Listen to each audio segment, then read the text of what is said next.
अस्सलाम वालेकुम स्टूडेंट्स, आज हम चैप्टर 8 का नेक्स्ट टॉपिक स्टडी करने जा रहे हैं, stationery waves in a stretched string. सबसे पहले एक फार्मूला हम देखते हैं जो कि हम पहले भी पढ़ चुके हुए हैं। Speed of a transverse waves in a stretched string, यानी एक स्ट्रेच्ड स्ट्रिंग है, रस्सी है एक तनी हुई, जिसमें हमने कुछ वेव्स प्रोड्यूस किए हैं, और उस वेव्स की अगर हमने स्पीड फाइंड करनी हो तो वो हम कैसे फाइंड कर सकते हैं, F/m से, यानी V is equal to F/m से हम जो वेव की वेलोसिटी है वो फाइंड कर सकते हैं। इसमें जो F है वो फोर्स ऑफ टेंशन है, और मैस जो है वो मैस पर यूनिट लेंथ है, यानी इसे हमें इनफैक्ट M/L पढ़ना चाहिए। तो ये वो फार्मूला है जो हमने फर्स्ट चैप्टर में ड्राइव किया था बाय डायमेंशनल एनालिसिस, यानी जो हमारा डायमेंशनल एनालिसिस वाला टॉपिक है उसमें ये गिवन है चैप्टर 1 में। ठीक है जी, तो ये आप टैली कर सकते हैं। उसके अलावा हमने 10th क्लास में वेव्स वाले चैप्टर में वेव्स की वेलोसिटी के लिए ये फार्मूला पढ़ा था, V is equal to F lambda, जो कि बड़ा जनरल फार्मूला है। अगर हम इस इक्वेशन को इक्वेशन 1 कह लें, इस इक्वेशन को 2 कह लें, तो हम यहाँ पे इन दोनों को क्या कर रहे हैं, 1 और 2 को कंपेयर कर रहे हैं। तो F lambda is equal to क्या हो जाएगा, √F/m हो जाएगा। तो यहाँ से लैम्डा को दूसरी तरफ डिवाइड कर दें, F is equal to 1/λ √F/m आ जाएगा। सो यहाँ से हमें ये पता चल रहा है कि फ्रीक्वेंसी जो है वो टेंशन फोर्स के डायरेक्टली प्रोपोर्शनल है, और जो मैस है उसके ये इन्वर्सली प्रोपोर्शनल है। मीन्स टू से अगर हम मैस को इंक्रीज करेंगे तो फ्रीक्वेंसी क्या हो जाएगी, ये रिड्यूस हो जाएगी। अब हम प्रॉपर जो डेरिवेशन है उसको स्टार्ट करते हैं। तो सबसे पहले मोड ऑफ वाइब्रेशंस पे जाते हैं। फर्स्ट हार्मोनिक जब प्रोड्यूस होगा, इसको आप समझें कि एक तार है वो तनी हुई है, और आपने उसको बिल्कुल सेंटर से पकड़ के खींच के छोड़ा है, यानी आपने यहाँ से इसको पकड़ा, नीचे की तरफ खींचा और छोड़ दिया। तो आप देखेंगे आप इसमें एक पल्स जनरेट कर रहे हैं। ये यहाँ पे एक डेंजर मीडियम से टकरा के रिटर्न हो रही है, तो 180 के फेज़ चेंज के साथ रिटर्न होगी। यहाँ पे फिर डेंजर मीडियम है, फिर 180 के फेज़ चेंज के साथ ये रिटर्न होगी, यानी क्रस्ट आएगा तो ट्रफ में चेंज हो जाएगा, ट्रफ जा रहा है तो क्रस्ट में चेंज हो रहा है। दूसरी बात हमें ये याद रखनी है कि हर हार्मोनिक के लिए हमने ये जो लेंथ है ना, यहाँ से लेकर यहाँ तक की, ये सेम रखनी है, यानी स्ट्रिंग जो लेनी है वो सेम लेनी है। और हम यहाँ से यहाँ तक की लेंथ को L से रिप्रेजेंट कर रहे हैं। और जो हमने कल पढ़ा था कि एक नोड से लेकर दूसरे नोड तक का, एक नोड ये और एक नोड ये, हमने कहा था इनके दरमियान जो वेवलेंथ होती है वो कितनी होती है, λ/2 होती है। सो यहाँ से यहाँ तक लेंथ L है, और वेवलेंथ की बात करें तो ये λ/2 है। तो इसको यहाँ से बेटा जनरलाइज करते हैं।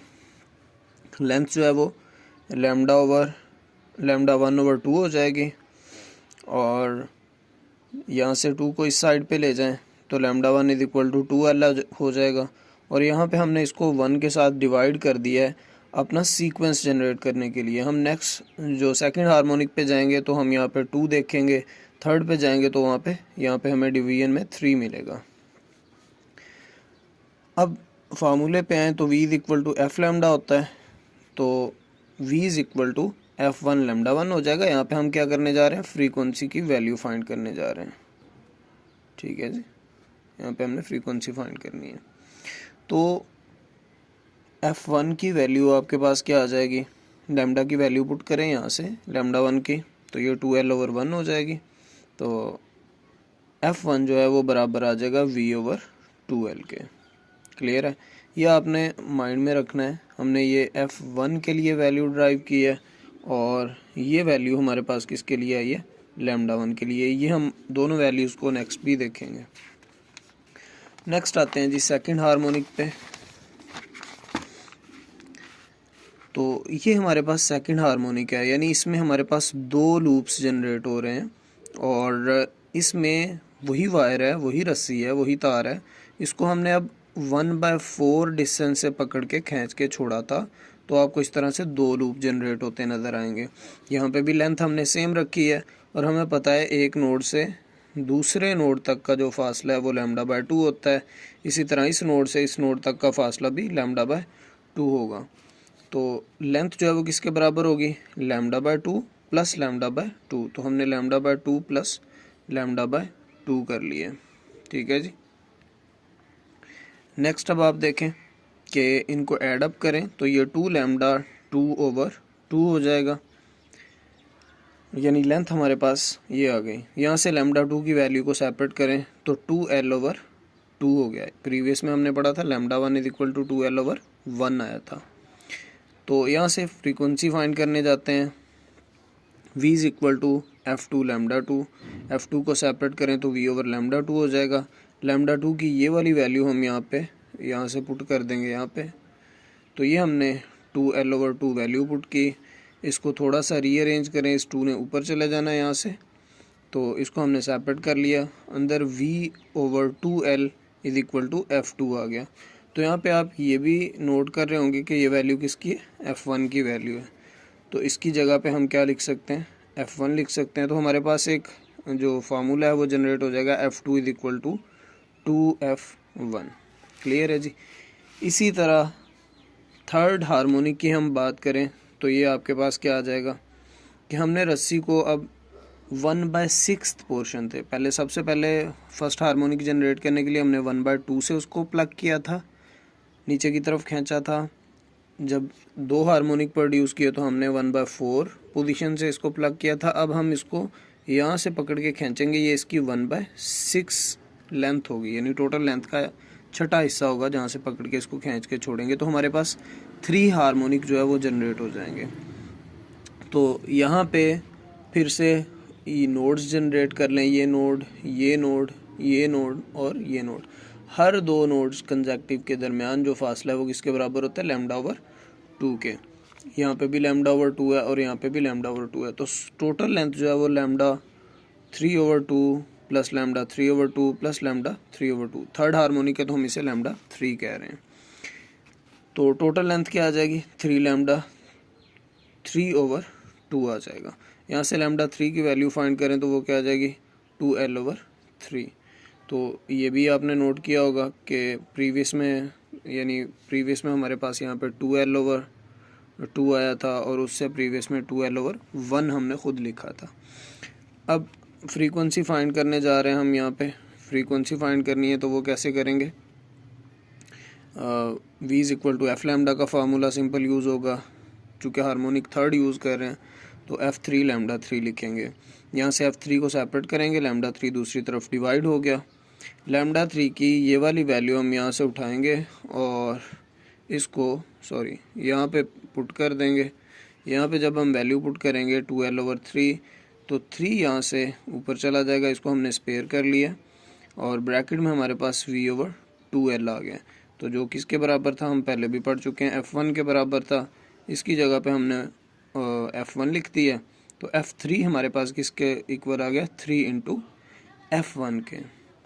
क्लियर है। तो आपने ये देखा है कि हमारे पास ये फार्मूला, ये फार्मूला, ये फार्मूला और ये फार्मूला, ये चारों फार्मूलाइज वह ये तरतीब के साथ आ रहे हैं। इनमें आप चेक करें तो यहाँ पे 2l/2 आया था, यहाँ पे 2l/3 आ रहा है, यहाँ पे 2f1 आया था, यहाँ पे 3f1 आ रहा है। और प्रीवियस में आप चले जाएं तो उसमें λ1 में यहाँ पे क्या आया था, 2l/1 और यहाँ पे क्या आया था, f1 आया था।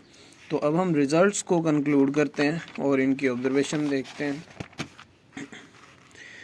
सबसे पहले वेवलेंथ्स की बात करें तो λ1 हमारे पास किसके इक्वल था, 2l/1 के। λ2 किसके बराबर आया था, 2l/2 के। λ3 किसके बराबर आया था, 2l/3 के। तो इसी तरह यहाँ पे λ4 आएगा तो वो किसके बराबर आएगा, 2l/4 के। यानी यहाँ पे अगर हम λ4 लिखते हैं तो वो किसके बराबर आएगा, 2l/4 के। और सो ऑन। अगर λn लिखेंगे तो वो 2l/n के बराबर आएगा। ये हमारे पास वेव लेंथ के लिए, रस्सी में जो वेव्स पैदा हो रही हैं उनकी वेवलेंथ के लिए एक जनरल फार्मूला ड्राइव हो गया। इसी तरह रस्सी में पैदा होने वाली वेव्स की फ्रीक्वेंसी को हमने डिटरमिन करना है, तो उसके लिए हमारे पास सिंपल फार्मूला है। अगर एक हार्मोनिक जनरेट हो रहा है तो F1 is equal to V/2L हो जाएगा। दो हार्मोनिक जनरेट हो रहे हैं तो 2 इंटू V/2L होगा, जिसे हम 2F1 लिख के आए हैं।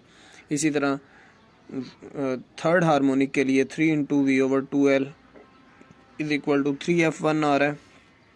F4 फाइंड करेंगे तो वो क्या हो जाएगा, 4 इंटू V/2L, और यहाँ पे आ जाएगा 4F1 और सो ऑन।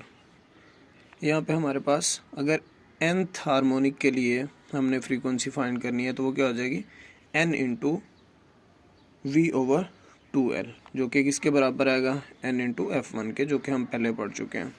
इस तरह से हमारे पास F1, F2, F3 और सो ऑन Fn तक फ्रीक्वेंसी की वैल्यूज़ आ सकती हैं। यहाँ पे जो F2 होता है ना, इसे हम कहते हैं फर्स्ट ओवरटोन, यानी फ्रीक्वेंसी 1 जो आई थी उससे अगली फ्रीक्वेंसी फर्स्ट ओवरटोन, ये सेकंड ओवरटोन, और इसी तरह से कंटिन्यूसली चलता है। दोनों में यानी वेवलेंथ और फ्रीक्वेंसी में जो n है वो हम 1 से ऑनवर्ड n तक वैल्यूज़ पुट कर सकते हैं n की, और किसी भी स्पेसिफिक हार्मोनिक के लिए वेवलेंथ या फ्रीक्वेंसी फाइंड कर सकते हैं। ये बहुत जनरल है और लॉन्ग के लिहाज से ये इम्पोर्टेंट क्वेश्चन है। असाइनमेंट आपकी है कि आपने इसी क्वेश्चन की जो डेरिवेशन है इसको राइट डाउन करना है, और जो हमारे नेक्स्ट टॉपिक हैं वो अगर ये आपने डेरिवेशन आज की तो कल वाले दोनों टॉपिक्स जो हैं वो भी लॉन्ग क्वेश्चन है, लेकिन वो इससे बिल्कुल सेम है, बिल्कुल इससे मिलते जुलते हैं, तो ये आते होंगे, उनको समझना बहुत आसान होगा। अल्लाह हाफिज़ बच्चों।